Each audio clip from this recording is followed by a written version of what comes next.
Vamos a hablar un poco de cuál ha sido mi experiencia no solo en el Instituto de Investigaciones Histórico-Sociales, sino también mi experiencia de vida como historiador, como científico social que me considero.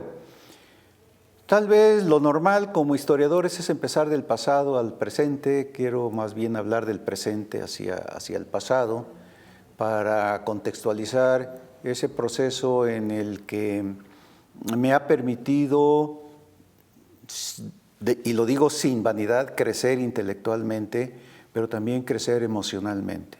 Actualmente me encuentro trabajando aspectos que están muy relacionados con la educación, pero la educación vista desde una perspectiva de los sistemas complejos de la sociedad contemporánea e incorporando toda una serie de elementos de conocimiento que proceden de campos de la ciencia que son o que habían sido clásicos y tradicionalmente alejados de la historia, como es la neurociencia, como es la física clásica y la física cuántica, como es la biología de la evolución. ¿Por qué me he interesado en incorporarme en estos campos? Porque han aportado o están aportando un importante conocimiento de cómo se aprende, cómo se dan los procesos de aprendizaje en el ser humano y cómo es que el medio ambiente cultural y social influye profundamente en los procesos de aprendizaje. Y también nos está permitiendo pues derribar viejos mitos en el sentido de que las personas mayores ya no aprenden cuando en realidad la neuroeducación, la biología evolutiva han demostrado que el aprendizaje es a lo largo de la vida y de manera continua. Antes me ocupé de otros temas como fueron los movimientos indígenas en Veracruz y en otras partes de la República Mexicana. Trabajé con los yaquis, trabajé con mayos en Sonora, trabajé con totonacos, con nahuas en el sur de Veracruz. Trabajé también en el terreno de proyectos de desarrollo en las sierras de Oaxaca, concretamente en la zona Mije, fundamentalmente, y eso me permitió también incursionar en la etnohistoria, es decir, en el campo en donde la antropología y la historia se encuentran de una manera muy fuerte y con una perspectiva, obviamente, en el orden de lo histórico. Los temas de la educación siempre han estado presentes desde el inicio de mi formación. Aspectos que también he abordado en esa retrospectiva que estoy reflexionando son cuestiones de la historia regional.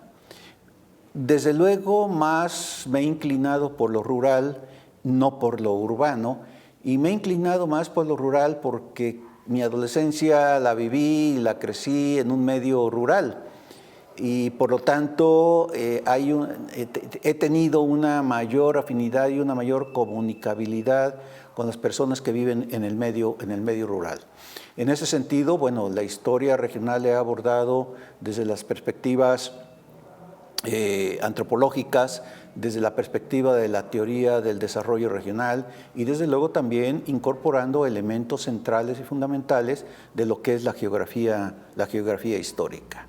Uno de los trabajos más amplios que he hecho en este ámbito es el de la región del Bajo Papaloapan de Veracruz, en donde abordo la explicación de cómo desde la época prehispánica esta región se fue conformando a lo largo del periodo novohispano, luego con el desarrollo y las inversiones agroindustriales en el siglo XIX, hasta un contexto posterior a la Revolución Mexicana y los procesos de reforma agraria, que son campos en los que también he estado vinculado y reflexionado.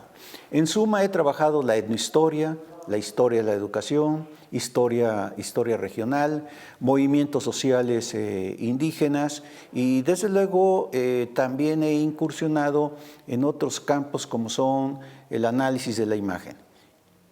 Aspecto que no puedo dejar de mencionar es el hecho de que muchas de estas visiones historiográficas las he abordado desde una perspectiva de la filosofía de la historia. Es decir, la teoría de la historia siempre ha estado presente en mis contextos, como obviamente todos los elementos integrativos y explicativos de la ciencia social. ¿Qué puedo decir? Pues en el tiempo que tenemos, eso. Y muchas gracias.